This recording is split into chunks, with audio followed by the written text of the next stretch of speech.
After an assessment and its questions have been created in the Tests and Quizzes tool in Sakai, the next step is to configure assessment settings. To do so, locate the draft copy in the assessment table. To filter the table to display only drafts, click the View dropdown and select Drafts. Then, click the Actions dropdown for the assessment and select Settings. Numerous settings and options are available. We'll go through the most typical settings and provide guidance to avoid common problems. In the About this assessment section, general settings can be configured. To change the name of the assessment, edit the title field. To display introductory text to the students before they take the assessment, edit the description field. In the Availability and Submissions section, student access for the assessment can be configured. To set the dates that the assessment is available and due, click the text field or the calendar icon, select a date from the calendar, and use the minus and plus buttons at the bottom to adjust the time.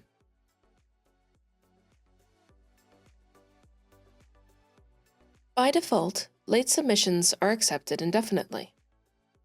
To limit late submissions, click the calendar next to Late Submission Deadline and select a date and time.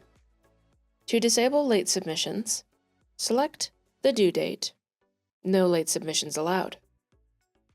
To limit the time students are given to complete an assessment, locate the label stating, "Is it timed?" and select the option, "Yes." Then use the time drop-down menus to set the length of time students are allowed. When students take a test with a time limit, they will see a countdown timer at the top of the assessment. In the Exceptions to Availability Dates and Time Limit section, allowances can be granted for individual students. In the Grading and Feedback section, grading settings can be configured.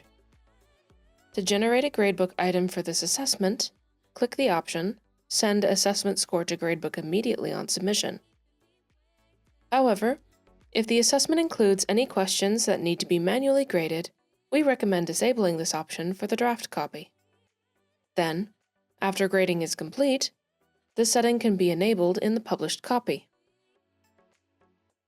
Feedback settings include the option to provide feedback on submission.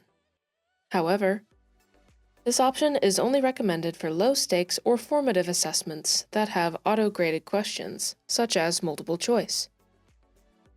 If an assessment counts significantly towards the final course grade, or requires any manual grading, such as for essay response questions, we recommend selecting the option Yes, Show Feedback to the student on specific dates. Then, set the Show Feedback date far enough ahead to give yourself time to grade. If feedback is released too early before manual grading can be completed, the score will only reflect auto-graded questions and will therefore be significantly low. This can be confusing and alarming for students. In the Layout and Appearance section, question navigation and display settings can be configured. For high-stakes assessments, we recommend the question layout option. Each question is on a separate web page. When questions are placed on separate pages, student work is saved more frequently, which may prevent loss of work from sudden technical disruption. When finished configuring the settings, click the Save button. Or, if ready to move on to the publishing step, click Save Settings and Publish.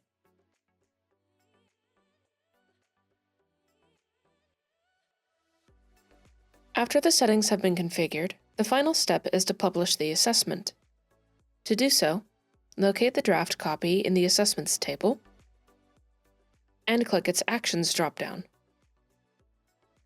To see how the assessment will appear to students, select Preview. Otherwise, select Publish.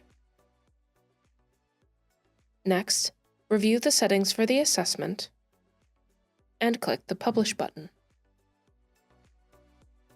When an assessment is published, a new published copy of it will be created and then added to the assessments table. The draft copy of the assessment will be retained. If the available date has not yet expired, the published copy will be marked as scheduled in the status column. Otherwise, the published copy will be marked as active after the available date and before the due date. The Submitted column displays the number of students who've taken the assessment. To view and grade submitted assessments, click this number. We recommend maintaining draft copies because drafts can be imported to future course sites, unlike published assessments. If a draft is deleted, it can be restored in the Trash tab. More information about the Tests and Quizzes tool can be found in our other videos or by visiting the PLU Knowledge Base.